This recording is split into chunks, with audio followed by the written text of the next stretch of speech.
क्षण बहरले शिमगाया सणाला, आस लागली आई तुझे रूप पाहण्याला।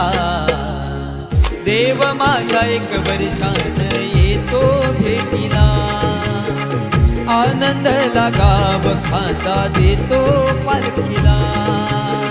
चरणाशी येतो आई आशीर्वाद खायला,